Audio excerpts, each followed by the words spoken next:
بسم الله الرحمن الرحيم. الحمد لله نحمده ونستعينه ونستغفره ونؤمن به ونتوكل عليه ونعوذ بالله من شرور أنفسنا ومن سيئات أعمالنا. من يهده الله فلا مضل له ومن يضلله فلا هادي له. ونشهد أن لا إله إلا الله وحده لا شريك له. ونشهد أن سيدنا ومولانا محمدا عبده ورسوله. أما بعد، علماء کرام، شہر کی مقتدر شخصیتیں، اس جلسے میں شریک ہونے والے، خاص طور پر صوبہ مہاراشٹر کے جمعیت کے ورکرز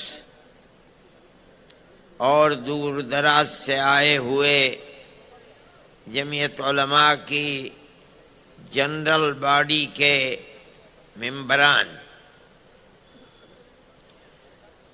جمعیت علماء کی جنرل باڈی کا اجلاس 2 دن سے چل رہا تھا۔ ملک کے مختلف حالات،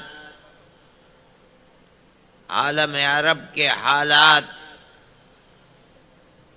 یوکرین کے جنگ کے اندر پیدا ہونے والی صورت، ان تمام چیزوں کے اوپر سیر حاصل، بحث کی گئی، تجاویز کو پاس کیا گیا۔ جمعیت علماء ہند کوئی سیاسی پارٹی نہیں ہے۔ ملک کے اندر کرسی اقتدار پر کون آ کر بیٹھا اور کس کو اقتدار کی کرسی سے اٹھا کر باہر کر دیا گیا، جمعیت علماء ہند کو اس سے کوئی تعلق نہیں ہوتا۔ نہ ہم خود الیکشن لڑتے ہیں اور نہ الیکشن لڑنے والوں کے لیے پرچار کرتے ہیں، لیکن ملک ہمارا ہے۔ ہم ہمیشہ سے اس ملک میں رہتے چلے آئے ہیں۔ ہمارے آباء و اجداد ہمیشہ سے اسی ملک میں رہتے ہیں۔ ہمیں اپنے اس ملک سے تعلق ہے، محبت ہے۔ ہم اس ملک کو پھلتا پھولتا امن و امان اور پیار و محبت کا گہوارہ دیکھنا چاہتے ہیں، اور ہمارے اکابر جمعیت علماء ہند پہلے دن سے اس کے لیے کوشش کرتی رہی ہے۔ ہم بھی ان کے نقش قدم پر چل کر برابر اس کے لیے کوشش کر رہے ہیں۔ ملک کی آزادی سے پہلے انگریز کی غلامی کی زنجیر کو توڑنے کے لیے علماء تقریباً 150 سال تک کوشش کرتے رہے، مرتے رہے، پھانسی کے پھندے اپنے گلوں کے اندر ڈلواتے رہے، لیکن 150 سال تک ان کی ہمت اور جرأت برابر اپنی جگہ کے اوپر قائم رہی۔ ایک کے بعد دوسرا، دوسرے کے بعد تیسرا، تیسرے کے بعد چوتھا، برابر معرکہ قائم کرتے رہے، میدان میں لڑتے رہے، مرتے رہے، مارتے رہے۔ برادران وطن کو ساتھ لیا. جب بالکل ابتدا میں 1803 سے علماء نے مدرسوں کو چھوڑ کر میدان میں آ کر انگریز کے حکومت ایسٹ انڈیا کمپنی کی مخالفت کی تھی، وہ دور بہت سخت دور تھا. تنہا میدان کے اندر صرف اور صرف علماء تھے جنہوں نے اعلان کیا کہ انگریز کی غلامی حرام ہے. لیکن سن 1831 میں جب بالا کوٹ کے میدان میں شکست کا سامنا ہوا تو انہوں نے برادران وطن کو ساتھ لیا. ان کے اندر ملک کو آزاد کرانے کا شعور پیدا کیا. یہاں تک کہ 1857 کا معرکہ ہوا جس میں ہندو اور مسلمان دونوں شریک تھے، وہاں بھی شکست ہوئی. پھر 1880 سے لے کر 85 تک کانگریس کا وجود ہوا.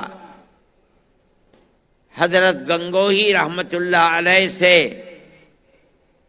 ایک فتویٰ لیا گیا، پوچھا گیا کہ غیر مسلموں کی ایک جماعت قائم ہوئی ہے کانگریس، مسلمان جو تقریباً 80 سال سے ملک کی آزادی کے لیے قربانی دے رہے ہیں، کیا مسلمانوں کو ہندوؤں کے ساتھ اشتراک کر کے ملک کی آزادی کے لیے ان کو ساتھ لیا جائے اور اس میں شرکت کی جائے؟ حضرت گنگوہی رحمت اللہ علیہ کا فتویٰ آج بھی موجود ہے. انہوں نے فرمایا کہ اگر دین اور شریعت کی کوئی مخالفت نہیں ہوتی تو مسلمان کا ہندوؤں کے ساتھ اشتراک عمل جائز ہے. چنانچہ کانگریس میں داخل ہوئے. کانگریس کا بنیادی مقصد اس وقت صرف یہ تھا کہ 1831 اور 1857 میں جو 2 جنگیں ہو گئی ہیں انگریزی حکومت کے ساتھ، اور جو انگریزی حکومت ملکہ برطانیہ سے لے کر یہاں تک جو ہندوستانیوں کے خلاف ایک ذہن بن گیا ہے، اس ذہن کو بدلا جائے. ملک کی آزادی ان کے سامنے نہیں تھی. آپ اگر تاریخ کو پڑھیں گے، سن 85 اور 83 کے اندر جو بات کانگریس کے جلسوں میں کہی گئی ہے وہ ملک کی آزادی کی نہیں ہے، بلکہ وہ صرف اتنی بات ہے کہ ہمارے اور ملکہ برطانیہ کی حکومت کے درمیان میں جو غلط فہمیاں پیدا ہو گئی ہیں ہم ان کو دور کرنا چاہتے ہیں. لیکن کانگریس کو اس نقطۂ نظر پر لا کر جمع کرنا کہ نہیں، ملک کی آزادی کے لیے کام کرنا چاہیے، یہ صرف ان مسلمانوں کا کام ہے جو حضرت گنگوہی رحمت اللہ علیہ کے فتوے کی بنیاد پر کانگریس میں گھسے اور کانگریس کے نقطۂ نظر کو تبدیل کر دیا. برابر یہ چیز چلتی رہی اور جمعیت علماء اپنا کام کانگریس کے اندر گھس کر کرتی رہی. یہ علماء کا کردار ہے اس ملک کی آزادی کے لیے. لیکن کوئی پلیٹ فارم علماء کا ایسا نہیں تھا کہ جس کے اوپر دوڑا جائے. یہاں تک کہ حضرت شیخ الہند رحمت اللہ علیہ جو آزادی وطن کے لیے انگریز کی مخالفت کی آگ ان کے سینے کے اندر تھی، انہوں نے پروگرام بنایا کہ ہم شمالی ہندوستان سے آزاد قبائل سے اپنی جماعت کو متحد کر کے وہاں سے انگریز کے خلاف جنگ کریں گے، اور وہاں قریب افغانستان تھا جو آزاد ملک تھا، ہم اس کی مدد لیں گے، اور ترکی کی خلافت اسلامیہ تھی اس سے ہم مدد لیں گے۔ ایک مدرسے کا آدمی ایسا پروگرام بنا کر ملک کی آزادی کے لیے کام کرے، یہ بڑی عجیب و غریب چیز تھی۔ کوئی پلیٹ فارم نہیں تھا، تنہا ایک آدمی اپنے ہزاروں شاگردوں کے ساتھ ملک کے باہر رہ کر کے اپنے ملک کی آزادی کے لیے کام کرے، یہ بڑی عجیب و غریب چیز تھی۔ انگریز غافل نہیں تھا، مولانا نے اس کے لیے سفر کیا۔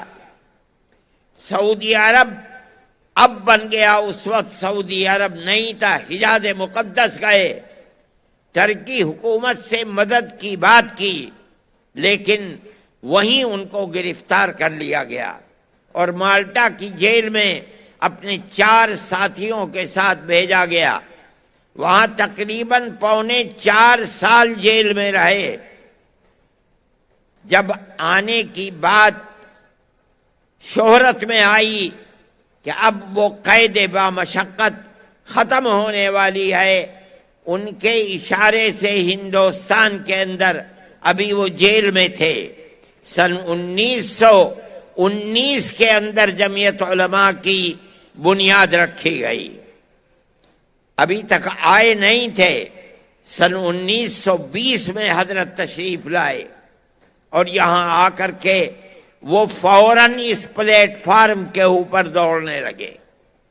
جمعیت علماء ہند کا دلی کے اندر جلسہ ہوا، اس میں حضرت شیخ الہند رحمت اللہ علیہ کو پہلا صدر بنایا گیا۔ ان کے دل کے اندر ایسی آگ تھی انگریز کی مخالفت کی، جس نے اس ملک کے سب بسنے والوں کو غلام بنا لیا تھا، کہ اس آگ کے تھمنے کا نام نہیں تھا۔ وہ برابر لڑتے رہے یہاں تک کہ اس دنیا سے چلے گئے۔ ان کے بعد ان کے شاگردوں نے جمعیت علماء کو اٹھایا اور وہ انتہائی قوت کے ساتھ میدان کے اندر اترے، جیل جاتے رہے۔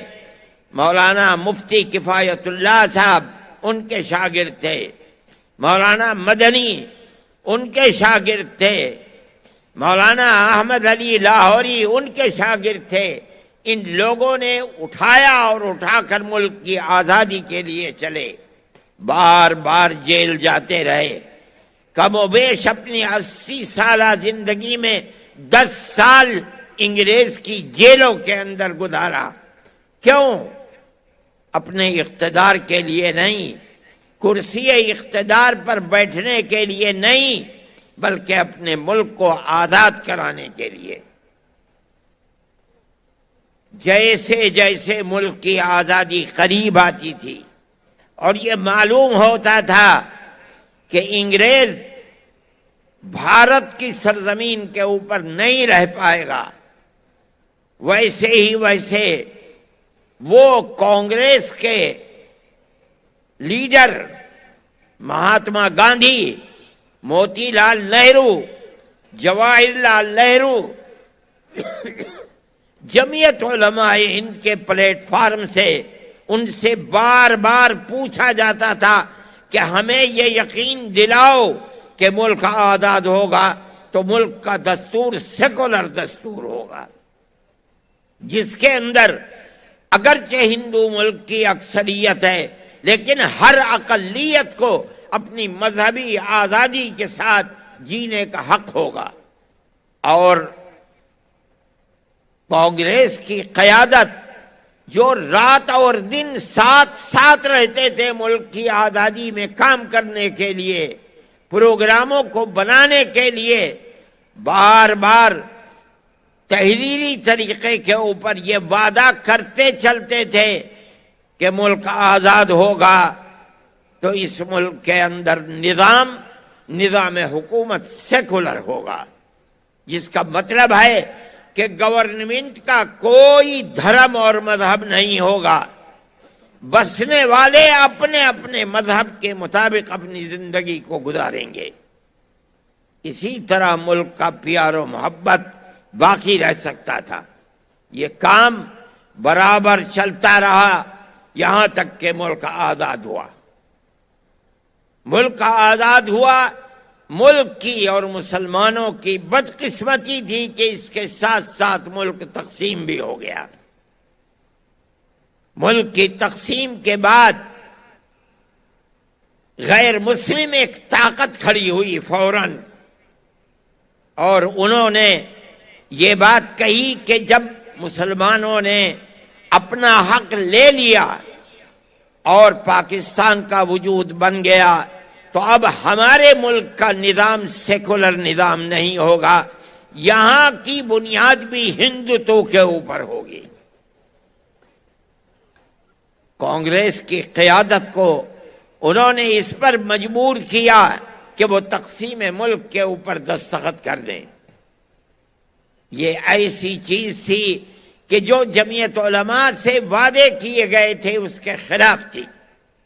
جمعیت علماء ہند کی لیڈرشپ ہاتھ پکڑ کر بیٹھ گئی اور کہا کہ آپ نے ہم سے وعدہ کیا ہے کہ ملک کی آزادی کے بعد ملک کا دستور سیکولر دستور ہوگا، اگر ملک کی تقسیم ہوئی ہے تو آپ نے تقسیم کے اوپر دستخط کیے ہیں۔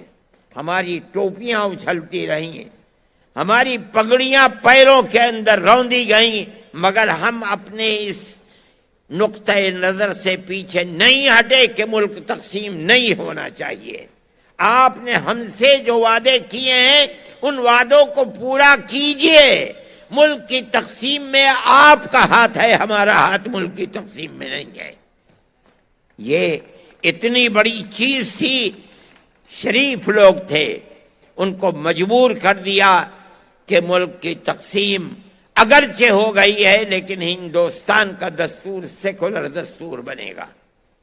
مسلمانوں کا قتل عام ہو رہا تھا۔ سب سے پہلی چیز جس نے ملک کو نقصان پہنچایا ہے اور فرقہ پرستی کی لعنت بڑھی ہے وہ گاندھی جی کا قتل تھا۔ گاندھی جی جو کچھ کر رہے تھے، جو سبھائیں روزانہ بناتے تھے، وہ مسلمانوں کے قتل کو روکنے کے لیے، لیکن ملک کی نہیں بلکہ کانگریس کی وہ طاقت جس کے رگ و ریشے کے اندر فرقہ پرستی تھی، وہ طاقت نہیں چاہتی تھی، یہاں تک کہ اسی قاتل نے مولانا آزاد کے کہنے کے مطابق گاندھی جی کا قتل کرایا۔ گاندھی جی کا قتل در حقیقت سیکولرزم کا قتل تھا۔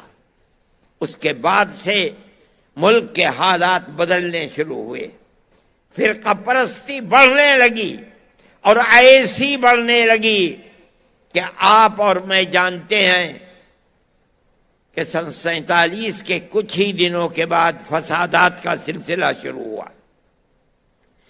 کوئی ہندوستان کا قابل بیان ایسا شہر نہیں ہے جہاں فرقہ پرستوں کے ہاتھوں مسلمان کا خون نہ بہا ہو، ان کی دولت نہ لوٹی ہو، آگ نہ لگائی گئی ہو۔ یہ سب کیا ہو رہا تھا؟ فرقہ پرستی تھی، فرقہ پرستی کا جنون تھا، کانگریس کی حکومتیں تھیں۔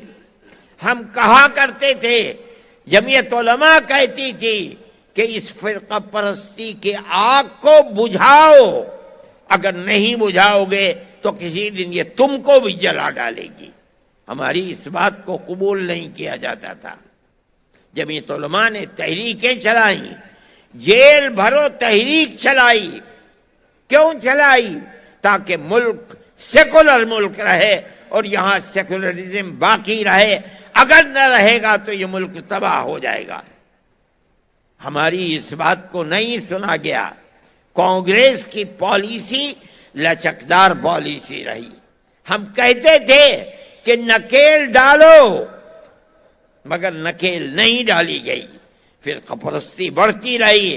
ہم کہتے تھے کہ آج ہمارا خون پی رہے ہیں، کل کو تمہارا بھی خون پیئیں گے، ہماری اس بات کو قبول نہیں کیا گیا۔ نتیجہ یہ آیا کہ ملک میں کانگریس کا اقتدار ختم ہو گیا۔ اسی لچکدار پالیسی کی بنیاد پر ملک کا کیا حال ہے؟ 8-10 سال ہیں، ملک کی تاریخ نہیں تھی کہ کبھی ہندو مسلم تفریق کی بنیاد پر الیکشن لڑا گیا ہو، مگر آج الیکشن اول سے لے کر آخر تک صرف مسلمان سے نفرت نفرت نفرت کی بنیاد پر لڑا جا رہا ہے۔ کیا ہوا کرناٹک کے الیکشن کے اندر؟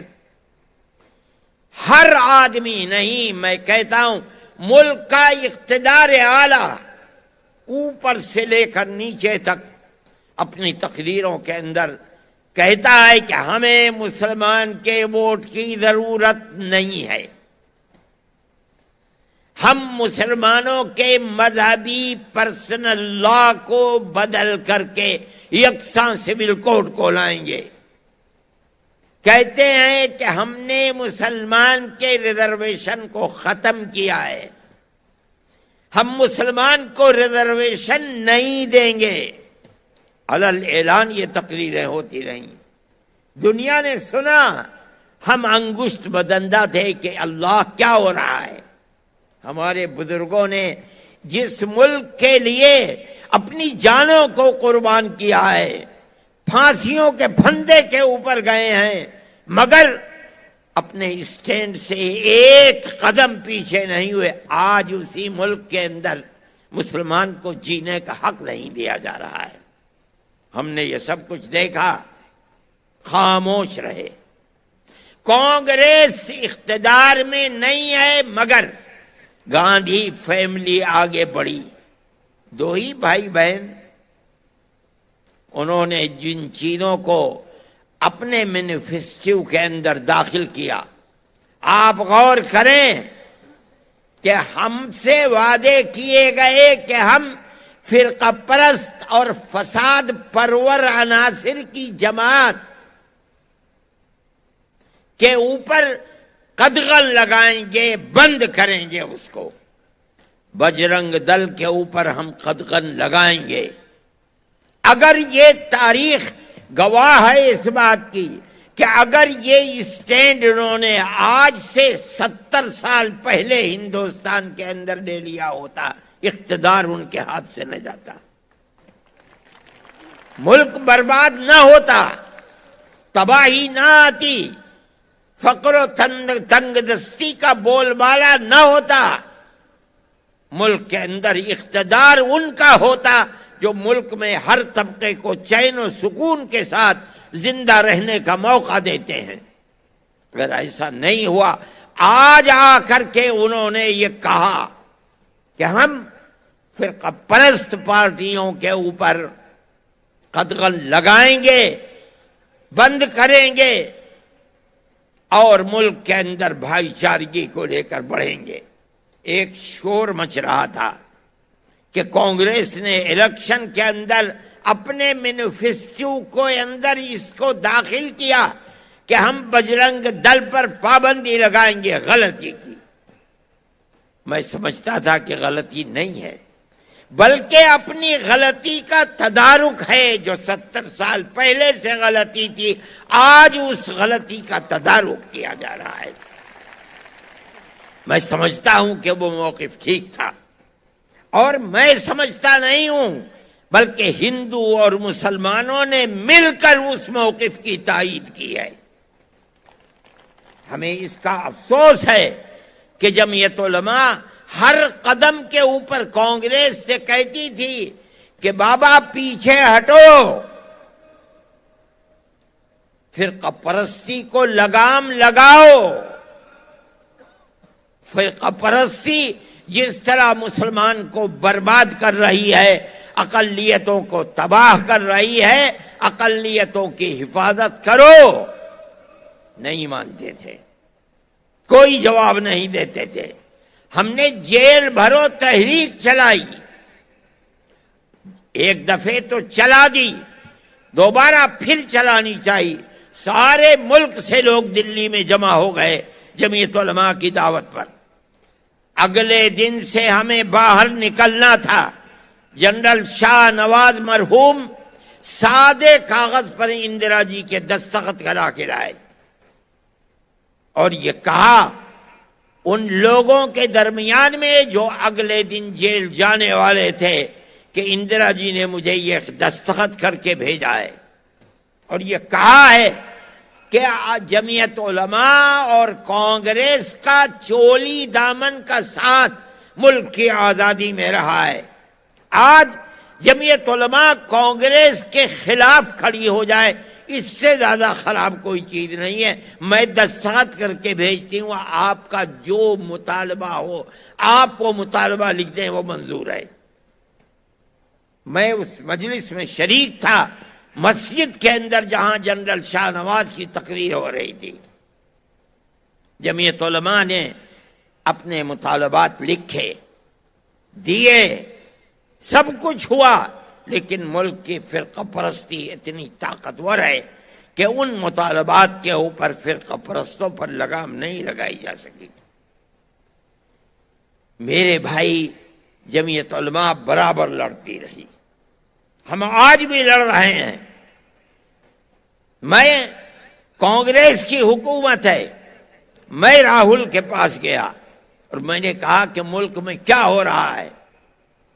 مسلمان بچے اور جوان جو پڑھنے والے ہیں، کالجوں کے اندر پڑھ رہے ہیں، ان کو پکڑ پکڑ کر ملک دروہی بنا کر کے، غدار بنا کر کے جیلوں کے اندر بند کیا جا رہا ہے۔ اور آپ کھڑے ہوئے دیکھ رہے ہیں، کل کو کیا آپ کو میدان میں جا کر کے مسلمان سے ووٹ نہیں لینا ہے؟ کیا ہوگا؟ 10 سال 15 سال ہو گئے ہیں، جمعیت علماء فکر کرتی ہے، کانگریس کو کوئی فکر نہیں ہے۔ کیوں ایسا ہو رہا ہے؟ کہنے لگے تو کیا ہو؟ میں نے کہا میری 2 تجویزیں ہیں۔ ایک کمیٹی بنائیے جس کے اندر دلی کے اندر مسلمان بھی ہو، ہندو بھی ہو، سکھ بھی ہو، مختلف اقلیتوں کے لوگ ہوں جن کو آپ ایماندار سمجھتے ہیں، اور ان کو بیٹھال دیجئے۔ پولیس یا حکومت کی ایجنسیاں جن لوگوں کو پکڑتی ہیں کہ یہ دیش دروہی ہیں اور جو ان کا فائل تیار کرتی ہیں، قبل اس کے کہ اس فائل کی بنیاد پر آپ لوگوں کو گرفتار کریں، پہلے اس کمیٹی کو دے دیں۔ یہ کمیٹی اس کے اوپر غور کرے کہ یہ فائل اس لائق ہے کہ اس کو پکڑا جائے یا نہیں ہے۔ اگر یہ ثابت ہے کہ وہ دیش دروہی ہے، آپ چوراہے پر کھڑے کر کے گولی مار دیں، ہم نہیں آپ سے کہیں گے آپ نے کیوں مارا۔ لیکن اگر یہ کمیٹی کہتی ہے کہ ثبوت اس لائق نہیں ہے، تو آپ اس کو جیل میں بند کر کے اس کی زندگی، اس کی ماں کی زندگی، اس کے باپ کی زندگی، اس کے بچوں کی زندگی، اس کی بیوی کی زندگی کو خراب کریں، یہ چیز کبھی قبول کرنے والی نہیں ہے۔ دوسری چیز، میں نے کہا دوسری چیز میں پیش کرتا ہوں، لوگ، پولیس، گورنمنٹ کی ایجنسیاں پکڑ کر جیل میں بند کر دیتی ہیں۔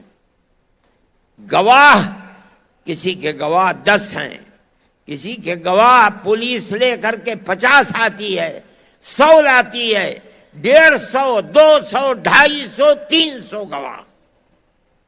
یہ 300 گواہ پیش ہوتے ہوتے ہوتے ہوتے 10-15 سال ہو جاتے ہیں، گواہ نہیں آتے۔ ملزم لکھنؤ میں ہے، کیس رامپور میں چل رہا ہے، جس تاریخ کے اندر عدالت میں حاضری ہے، وہاں سے ہتھ کڑی ڈال کر کے اس کو لاتے ہیں، دن بھر بیٹھا رہتا ہے رامپور میں، شام کو لے کر کے لکھنؤ جاتے ہیں، کیوں؟ صاحب گواہ نہیں آیا۔ میں نے کہا کہ گواہوں کو پولیس نے پیش کیا ہے، اس نے فہرست بنائی ہے، آپ پولیس کو ذمہ دار بنائیں، 6 مہینے، سال بھر، 1.5 سال، 2 سال وہ گواہوں کو لے کر کے آئے، یہ پولیس کی ذمہ داری ہے۔ اگر پولیس گواہوں کو نہیں لا پاتی ہے، آپ اس ملزم کو آزاد کر دیجئے، مقدمہ چلائیے، یہ رکشہ چلائے گا اور اپنے مقدمے کو چلائے گا، خرچ پورا کرے گا، اس کو برباد مت کیجئے۔ کہنے لگے اچھا یہ بتاؤ کتنے ملزم ہیں جو جیلوں کے اندر بند ہیں، مجھے اس کی فہرست دو۔ میں نے کہا بہت اچھی بات ہے۔ میں باہر آیا اور آ کر میں نے ساری پارٹیوں کو، جو میڈیا کے اندر لوگ تھے، ان سے کہا کہ بھئی مجھے فہرست چاہیے، کسی کے پاس فہرست ہی نہیں۔ 8 دن کے بعد ان کا فون آیا کہ جو وعدہ کیا تھا کہاں ہے فہرست؟ میں نے کہا میں فہرست تیار کر رہا ہوں۔ میں نے اخبارات کے اندر دیا، اپنے لوگوں سے کہا کہ جہاں جہاں دیش دروہی کے مقدمے کے اندر آدمی جیل میں ہے، اس کا نام، کس جیل میں ہے، کتنے دن سے ہے، کون پیروی کر رہا ہے، اس کا نام اور اس کا موبائل نمبر مجھ کو دے۔ پورے ہندوستان سے جمع ہو گئے اور یہ بتائیں کہ کتنے سال سے جیل میں ہے۔ میں نے ایک فہرست بنائی، 18 سال اس وقت تھے، 18 سال سے اتنے لوگ ہیں، یہ نام ہیں، اور ان کے پیروکار یہ ہیں، فلاں جیل میں ہے۔ 17 سال سے اتنے ہیں، 16 سال سے اتنے ہیں، 15 سال سے اتنے ہیں، 10 سال تک میں نے یہ فہرست بنائی مکمل نمبرات کے ساتھ، اور 10 سال کے بعد پھر میں نے نام لکھ دیے کہ اتنے ہیں۔ میں گیا پھر پڑھا اس فہرست کو، اور مجھ سے کہنے لگے کیسے یہ فہرست ملی؟ میں نے کہا کہ میں نے لاکھوں روپیہ جمعیت علماء کا خرچ کر کے اس فہرست کو بنایا ہے، اور ایک ایک نام درست ہے، آپ تحقیق کر لیجئے۔ کہنے لگا اچھا دیکھو میں کیا کرتا ہوں۔ جوان آدمی ہے، میرے دل میں یہ بات آئی کہ بہت کچھ ہو سکتا ہے کہ ان بیچاروں کی مشکلات ختم ہو جائیں۔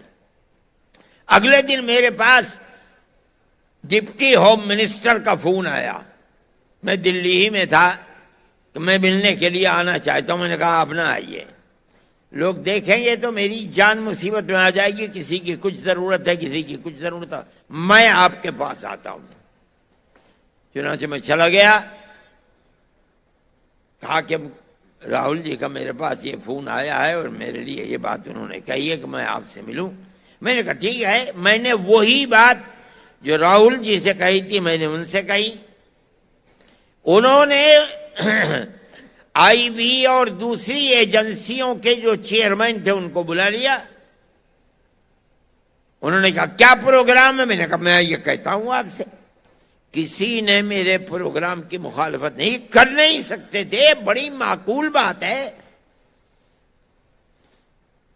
کہنے لگے بہت اچھا، آپ ہمیں موقع دیں۔ میں نے کہا بہت اچھی بات ہے۔ اس کے بعد میری ان کی 2 مرتبہ ملاقات ان کے آفس میں ہوئی، الگ بیٹھ کر کے بات چیت ہوئی۔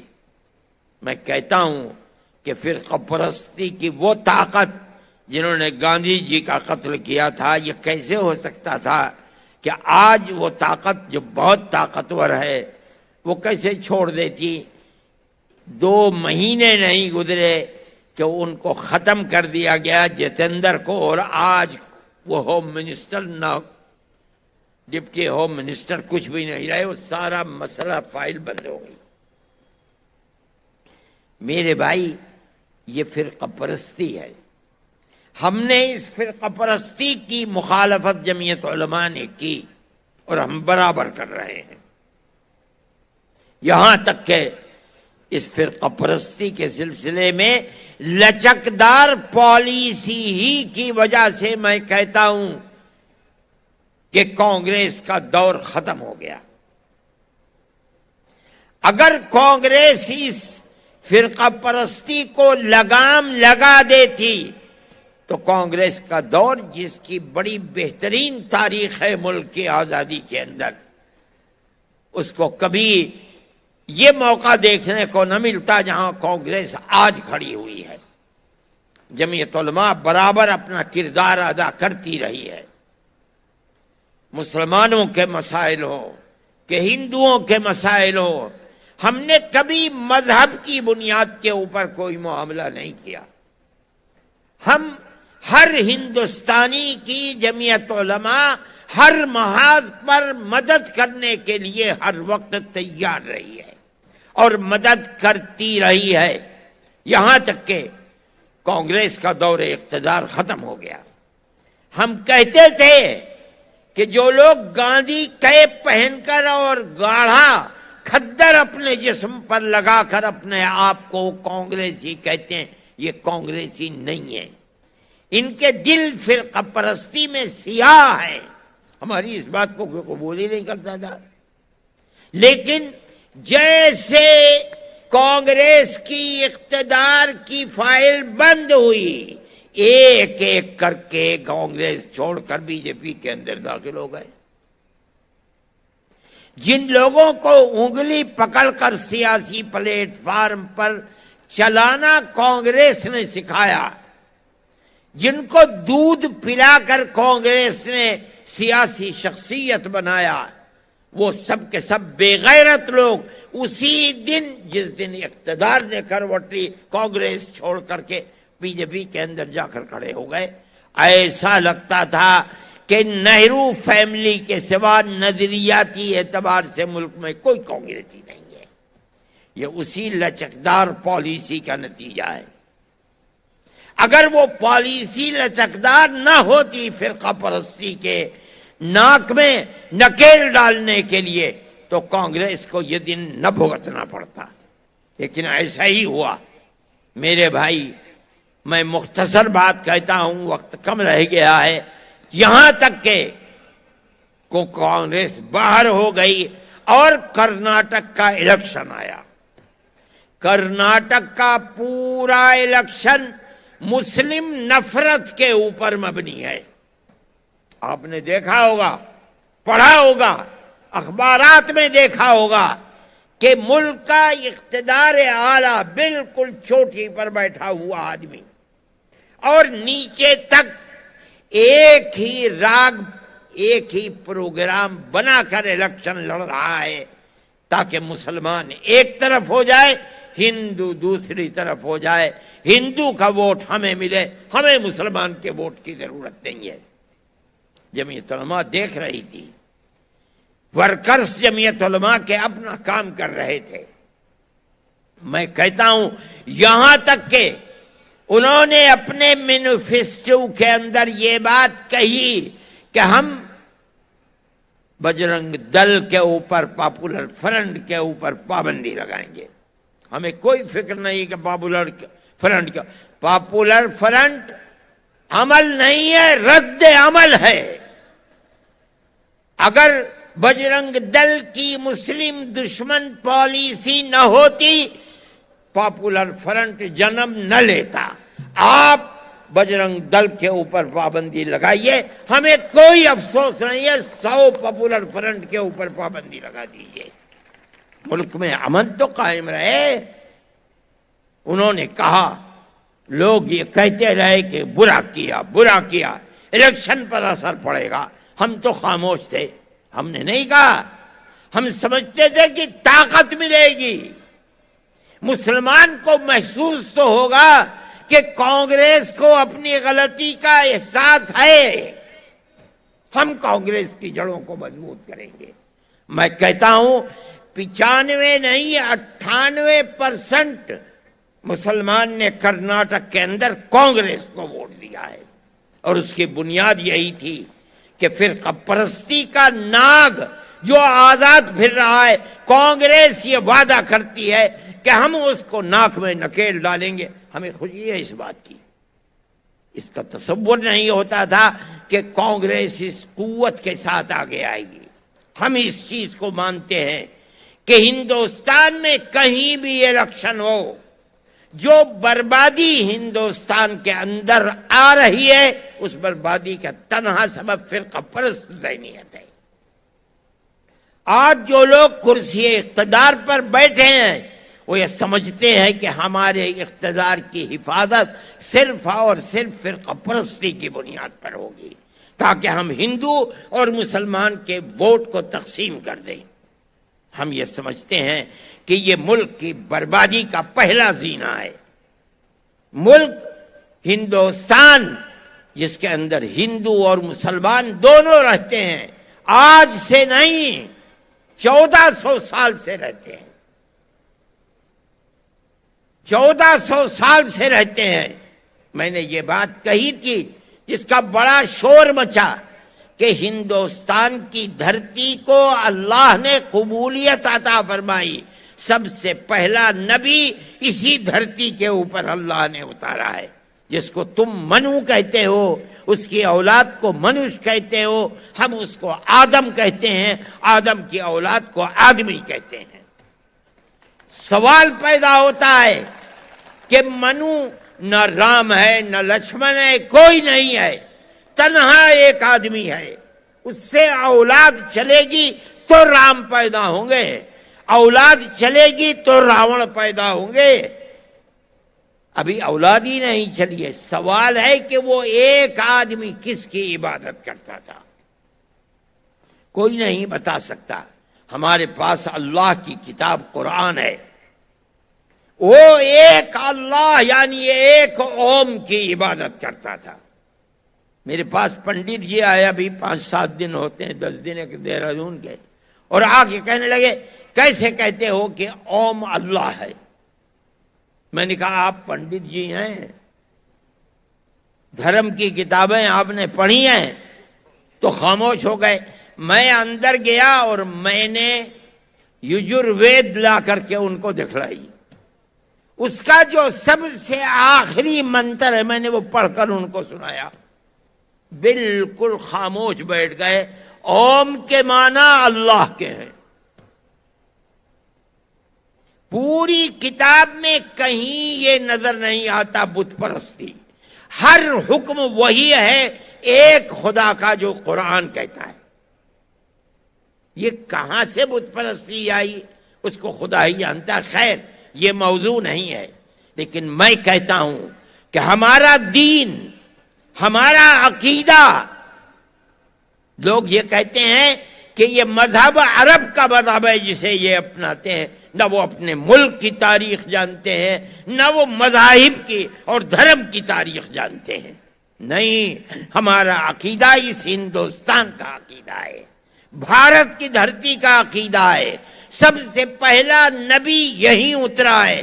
آپ اسے اوم کہہ دیں، ہم اسے آدم کہتے ہیں، ہے وہی۔ کسی نبی نے کسی بت کی پرستش نہیں کی۔ جس اللہ کے وہ اپاسک تھے، ہم آج اسی اللہ کے اپاسک ہیں۔ یہ ہمارا عقیدہ ہے، اس عقیدے میں کوئی فرق نہیں ہے۔ ہر نبی نے یہی عقیدہ دیا ہے، یہاں تک کہ آخری نبی، ہم بھی انہی کی طرح بت پرستی میں لگے ہوئے تھے۔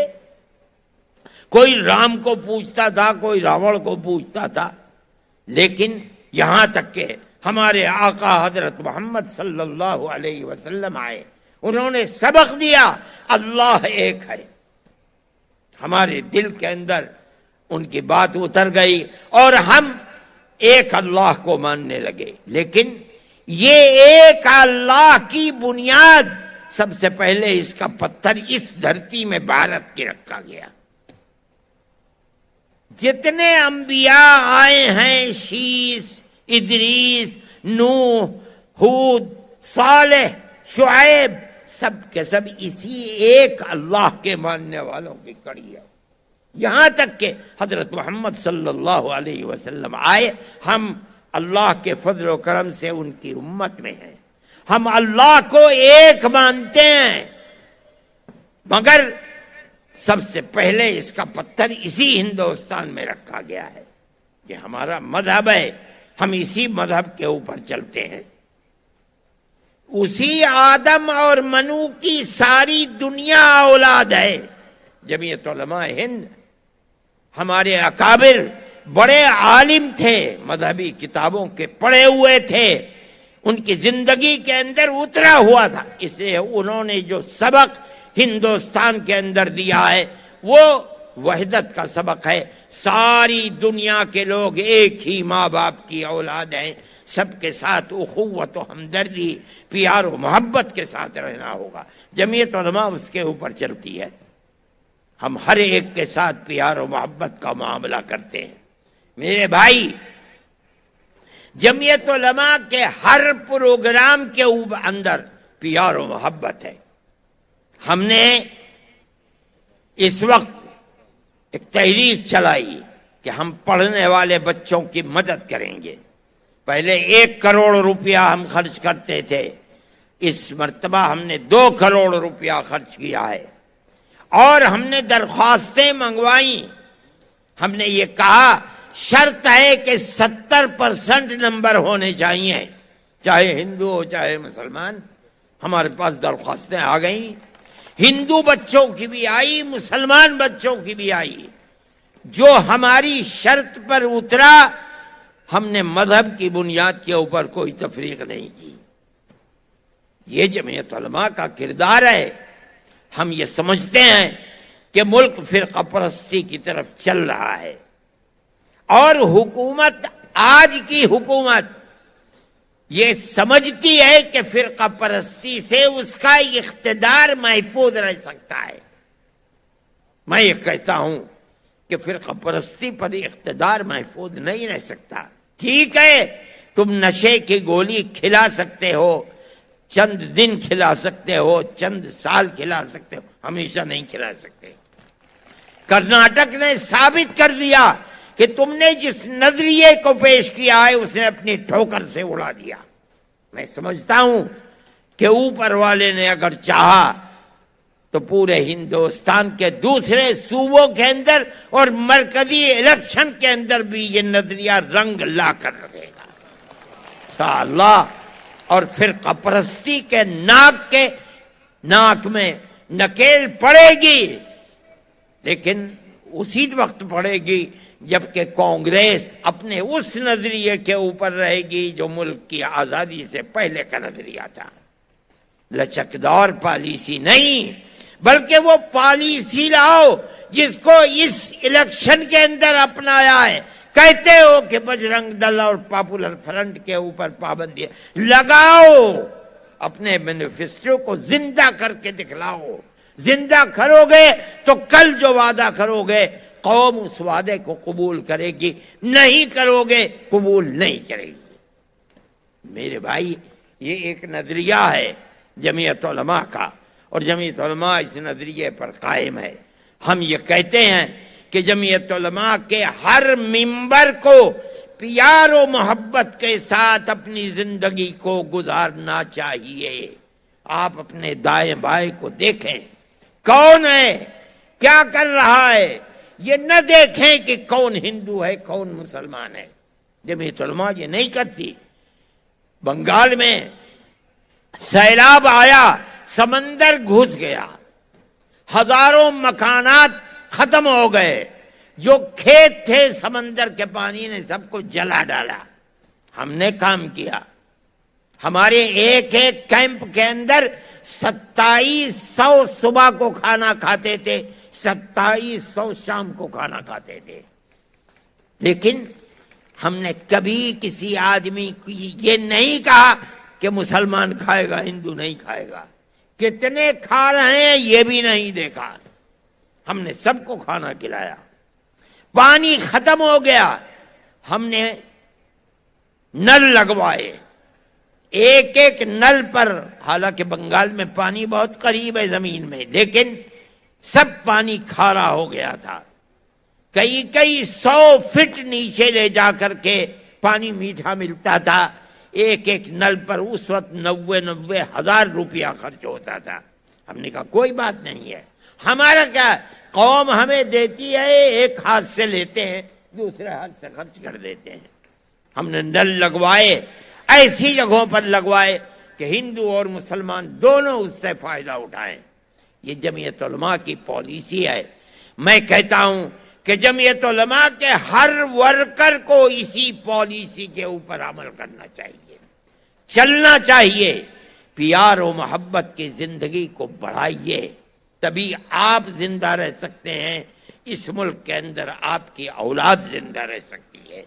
اگر آپ بھی اسی طرح سے نفرت کو چلائیں گے جس نفرت کا مظاہرہ کرناٹک میں ناکام کیا گیا ہے تو ملک برباد ہو جائے گا، ملک کے اندر زندگی نہیں رہے گی. جمعیت علماء کی یہ تحریک ہے، جمعیت علماء کا یہ پیغام ہے. میں سمجھتا ہوں کہ ملک کے ہر آدمی کو اس پیغام کو اپنانا چاہیے. دوسری چیز خاص طریقے پر میں کہتا ہوں، ابھی کسی تقریر کرنے والے نے کہا تھا کہ ارتداد کی ہوا چل رہی ہے، اپنے مذہب کو چھوڑ کر لڑکیاں خاص طور پر جا رہی ہیں. ہم یہ سمجھتے ہیں کہ مذہب ایسی چیز نہیں ہے کہ آدمی جس وقت چاہے مذہب کو تبدیل کر دے. ہمارا یہ ماننا ہے کہ اگر ماں باپ کو فکر ہے، قوم کو فکر ہے اپنی آنے والی نسل کا، تو اس کو یہ چاہیے کہ اہل ثروت کی کمی نہیں ہے. ایسے اسکول قائم کرو کہ جو لڑکیوں کے الگ ہوں، لڑکوں کے الگ ہوں. آپ اگر معیاری اسکول بنائیں گے تو ہندو بھی اپنے بچیوں کو اس مخلوط تعلیم سے نکال کر کے آپ کے اسکول کے اندر بھیجیں گے. اور یہ کوئی نئی بات نہیں ہے.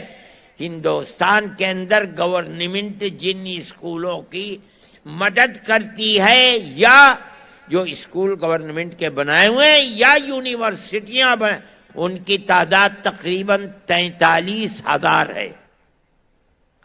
اس کے اندر تقریباً 5واں حصہ ان اسکولوں اور یونیورسٹیوں کا ہے جو تنہا لڑکیوں کے لیے، لڑکے کا داخلہ اس کے اندر نہیں ہوتا ہے. آج اگر میں اور آپ بنائیں گے اس طرح کے کالج اور اسکول، اس کے اندر کون سی کوئی تباہی آ جائے گی. لیکن مسلمان کا حال یہ ہے کہ وہ شادی بیاہ کے اندر 10-20 کروڑ روپیہ ایک ایک آدمی خرچ کر دیتا ہے، لیکن قوم کی پریشانی کا خیال نہیں کرتا ہے. آپ حضرات اس کو اپنی پالیسی بنائیں، لڑکوں کے الگ لڑکیوں کے الگ اسکول بنائیں. ان اسکولوں کے اندر آپ تعلیم دیں، بچے کو یہ بتائیں کہ وہ کس دھرم سے تعلق رکھتا ہے. اگر ہندو ہے اس کو وہ بتائیے، اگر مسلمان ہے اس کو وہ بتائیے، اور اس کے بعد اس کو تعلیم دیجیے، مخلوط تعلیم نہیں، تاکہ آپ کی آنے والی نسل محفوظ رہ سکے. جمعیت علماء کی اس وقت اس اجلاس میں یہ 2 پروگرام ہیں جن کو آپ کے سامنے پیش کیا جاتا ہے. ایک تو آپ نفرت کی سیاست کا مقابلہ اپنے عمل سے کریں، ہندو مسلمان کو دیکھ کر نہیں، انسانیت کی بنیاد پر. آپ کھیت میں ہوں تب، دکان میں ہوں تب، بازار میں ہوں تب، اپنے محلے میں ہوں تو جہاں رہیں ان کی غمی کے اندر شریک ہوں، ان کی خوشی کے اندر شریک ہوں. اپنی خوشی کے اندر اپنے اڑوس پڑوس گاؤں اور قصبے کے ان ہندوؤں کو بلائیں جن کے چہرے ظاہر ہیں، اور ان کی غمی کے اندر آپ شریک ہوں، مبارکبادی دیں خوشی میں، غمی میں جا کر تعزیت کریں، اور اپنی خوشی کے اندر ان کو بلائیں. یہ طریقہ آپ کا اس نفرت کی سیاست کا مقابلہ کرے گا جس کو اقتدار کی بنیاد کے اوپر دنیا چلا رہی ہے. ہم سمجھتے ہیں کہ اگر وہ اسی طرح چلتی رہی، خدا نہ خواستہ اور نہیں چلے گی انشاءاللہ، اگر چلے گی خدا نہ خواستہ ملک برباد ہو جائے گا، تباہ ہو جائے گا. جمعیت علماء انہی بنیادوں کو آپ کے سامنے پیش کرتی ہے. آپ حضرات آئے، شریک ہوئے. میں اور میرے ساتھی آپ کا شکر ادا کرتے ہیں، شکریہ پیش کرتے ہیں، اور جس پروگرام کو آپ کے سامنے رکھا گیا ہے آپ ہر جگہ اس پروگرام کو چلانے کی کوشش کریں، اور چلانے والے چلا بھی رہے ہیں۔ انشاءاللہ یہ پروگرام خود آپ کی اور آپ کی اولاد کے لیے عزت و آبرو کا سبب بنے گا اور فتنے سے آپ کو دور رکھے گا۔ وآخر دعوانا ان الحمد للہ رب العالمین۔ اللہم انا نشہدک انت اللہ لا الہ الا انت انت الاحد الصمد الذي لم يلد ولم يولد ولم يكن له كفوا احد۔ اللهم صل على سيدنا عبدك ورسولك محمد النبي الأمي وعلى آله وأصحابه وأهل بيته وبارك وسلم كما تحب وترضى عدد ما تحب وترضى۔ اے اللہ ہمارے اس اجتماع کو قبول فرما، اے پروردگار جو لوگ یہاں جمع ہیں ان کی نصرت فرما، اے پروردگار جمعیت علماء نے جو پروگرام پیش کیا ہے ہمیں اس پروگرام پر عمل کرنے کی توفیق عطا فرما۔ اے اللہ اس ملک کے اندر پیار و محبت، اخوت و ہمدردی کو پیدا فرما، مضبوط فرما۔ اے پروردگار جو لوگ نفرت کے بیج بو رہے ہیں اور ملک میں نفرت کو پیدا کر رہے ہیں، اے اللہ انہیں خائب و خاسر فرما۔ ہماری پیار و محبت کی قدیم تاریخ جو ہزاروں سال پرانی تاریخ ہے، جس کی وجہ سے ہم گاؤں در گاؤں، شہر در شہر ایک دوسرے کے ساتھ رہتے ہیں، اے اللہ اس نظریے کو مضبوط سے مضبوط تر فرما۔ اے پروردگار ہمارے ملک کے اندر سب کو پیار و محبت کا عادی بنا، خیر و برکت عطا فرما، رزق حلال عطا فرما، شرور و فتن سے محفوظ و مامون فرما۔ اے پروردگار جو بیمار ہیں ان کی بیماری سے شفا عطا فرما، جو کاروبار کی پریشانیوں میں ہیں ان کی پریشانی کو دور فرما۔ اے اللہ ہمارے مذہبی مقامات کی حفاظت فرما، ہمارے مدرسوں کی حفاظت فرما۔ اے پروردگار جو جماعتیں دین کا کام کر رہی ہیں ان کی حفاظت فرما۔ اے پروردگار ہماری دنیا کو بھی آباد فرما، ہماری آخرت کو بھی آباد فرما۔ جمعیت علماء اور ہر دینی جماعت کی حفاظت فرما، ہمارے پروگراموں کی حفاظت فرما۔ اے پروردگار جب وقت آئے تو اے اللہ ہمیں حسن خاتمہ میسر فرما، اور میدان محشر میں جناب رسول اللہ صلی اللہ علیہ وسلم کی شفاعت میسر فرما۔ جمعیت کے اس اجلاس کے لیے جنہوں نے جس طرح سے کام کیا ہے اے اللہ ان کی خدمت کو قبول فرما، اور جمعیت کے پروگراموں کو مضبوط سے مضبوط تر فرما۔ وصلی اللہ تعالی علی خیر خلقہ سیدنا محمد وعلی آلہ واصحابہ اجمعین۔